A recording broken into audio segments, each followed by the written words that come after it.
என்னை பலப்படுத்துகிற கிறிஸ்துவினாலே எல்லாவற்றையும் செய்ய எனக்கு பலன் உண்டு. என்னை பலப்படுத்துகிற கிறிஸ்துவினாலே எல்லாவற்றையும் செய்ய எனக்கு பலன் உண்டு.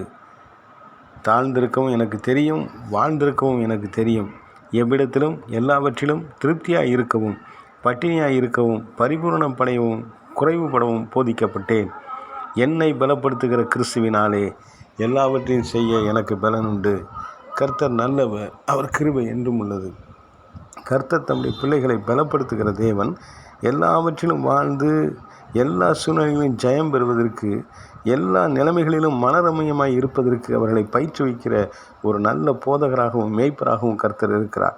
அவர் நம்மை பலப்படுத்துகிறார். எல்லாவற்றையும் சகித்து வாழ்வதற்கு, எல்லாவற்றையும் தாண்டி வருவதற்கு, தடைகளை உடைப்பதற்கு, சோதனைகளை ஜெயிப்பதற்கு, போராட்டங்களை மேற்கொள்வதற்கு, சத்ருவின் சகல கிரிகளை முறியடித்து கர்த்தருக்காக விசுவாசத்தை காத்து கொண்டு உயர்ந்த ஸ்தானத்தில் நிற்பதற்கும் கர்த்தர் நம்மை தகுதிப்படுத்துகிறார், உயர்த்துகிறார், பயிற்றுவிக்கிறார், நம்மை ஆசீர்வதிக்கிறார். நம்மை நல்ல பலமுள்ள மக்களாய், திறமை உள்ளவர்களாய், சாதிக்கிறவர்களாய், ஆற்றல் உள்ளவர்களாய் கர்த்தர் நம்மை உருவாக்கி எடுத்து நிறுத்தி நடத்துகிற தேவன். அவர் நம்மை பலப்படுத்துகிறபடினாலே, அவருடைய பலத்தினாலே நாம் எல்லாவற்றையும் செய்ய நமக்கு பலன் உண்டு.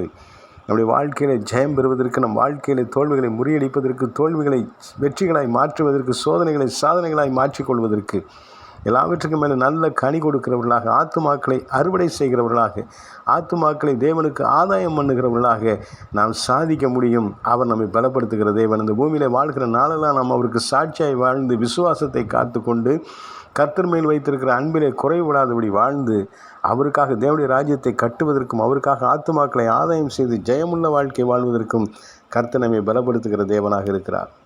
ஒன்றுக்கும் குறைவில்லாதபடி அவர் நம்மை ஆசீர்வதிக்கிற தேவன். நம்மை பலப்படுத்துகிற கிறிஸ்துவினாலே நாம் தேவனுடைய ராஜ்யத்தை கட்டி எழுப்புவோம். ஆகாய மண்டலங்களிலே பிரகாசிப்பிக்கிற நட்சத்திரமாய் கர்த்தர் நம்மை உயர்த்தும்படியாக அவர் சித்தம் கொண்டிருக்கிற தேவன். ஒன்றுக்கும் குறைவில்லாதபடி ஆசீர்வதிப்பார், தேவைகளை சந்திப்பார், போராட்டங்களை நின்று முறியடிப்பார்.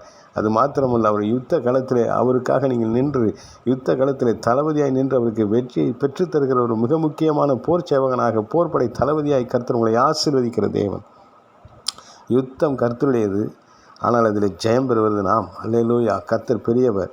அவர் பெரிய காரியங்களை நம்மை கொண்டு செய்வதற்கு அவர் ஆயத்தமுள்ளவராக இருக்கிறார். அற்புதங்களையும் அதிசயங்களையும் நம்முடைய கரத்திலே செய்வதற்கு, செய்து அனைவருக்கு ஆசீர்வாதமான பாத்திரமாய் நாம் நிற்பதற்கும் நம்மை தகுதிப்படுத்துகிற தேவன். அவர் நம்மை பலப்படுத்துவது நமக்காக மாத்திரமல்ல, அவருடைய சித்தத்தை இந்த பூமியிலே நிறைவேற்றுவதற்காகவும் நம்மை பலப்படுத்துகிற தேவனாக இருக்கிறார். எல்லாவற்றையும் செய்து சாதித்து அவருடைய வருகைகளை தலைநிமிர்ந்து நின்று அவருடைய நாமத்தை மகிமைப்படுத்துகிற பிள்ளைகளாய் நம்மை கர்த்தர் உயர்த்தப் போகிறார். கர்த்தருடைய நாமத்துக்கே மகிமை உண்டாவதாக. ஆமென். அல்லேலூயா.